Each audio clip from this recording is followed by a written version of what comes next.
Donald Trump has said that he is so proud of NASCAR after reports suggested that the American motorsport will sack any individual who protests against the national anthem in the wake of the widespread NFL take-a-knee gestures. President Trump is facing a large backlash over comments he made last week that claimed American football players should be fired if they kneeled down during the American national anthem, a gesture that was started by ex-NFL quarterback Colin Kaepernick to protest against police brutality and racial inequality that has been adopted by a number of fellow players. Three teams, the Tennessee Titans, Seattle Seahawks and Pittsburgh Steelers, elected to remain in the stadium tunnel ahead of their matches on Sunday in a further protest against Trump's recent comments, but many team owners in NASCAR suggesting that they will fire drivers who refuse to respect the national anthem, with Trump supporting them. "So proud of NASCAR and its supporters and fans," tweeted Mr. Trump. "They won't put up with disrespecting our country or our flag," they said it loud and clear. Many people booed the players who kneeled yesterday, which was a small percentage of total. "These are fans who demand respect for our flag. The issue of kneeling has nothing to do with race.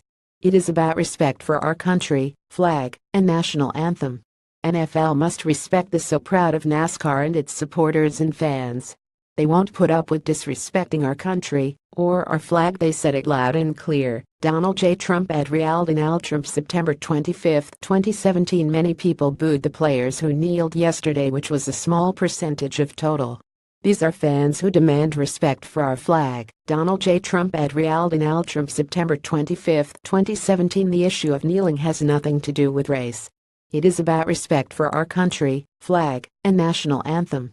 NFL must respect this. Donald J. Trump at Donald Trump September 25, 2017. Mr. Trump's comments came after a number of NASCAR team owners confirmed reports that they would sack drivers or team personnel if they refused to stand for the national anthem.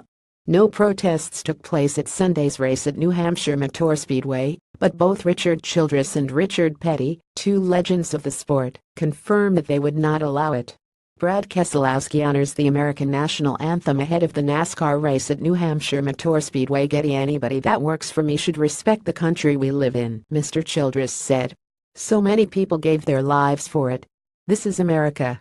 He also added that any member of his team seen protesting against the anthem should be warned that it'll get you a ride on a Greyhound bus. Petty, the most accomplished driver in NASCAR history with the most wins in polls of any driver, said anybody that don't stand up for the anthem ought to be out of the country. Period. What got him where there at the United States? A third team owner, Joe Gibbs, who won 3 Super Bowls as coach of the Washington Redskins, added, "So much has been sacrificed for our country and our flag. It's a big deal for us to honor America. I'm proud of the way we've represented ourselves, and I'm proud of this sport too. I think this sport has a certain way they look at things. I really appreciate that." Mr. Trump has supported NASCAR team owners who will ban drivers that protest EPA. However, Chip Ganassi, who runs teams in both NASCAR and IndyCar, echoed Pittsburgh Steelers head coach Mike Tomlin after he allowed his players to take their own stance and not allow it detract from the aim of winning their encounter against the Chicago Bears on Sunday. The Steelers remained in the tunnel, except for ex-Army serviceman Alejandro Villanueva, who stood in front of it with his hand across his heart. Ganassi said that he supported head coach Tomlin's stance, with the American football coach noting, "We're not going to let divisive times or divisive individuals affect our agenda." More about NASCAR. Donald Trump reused content.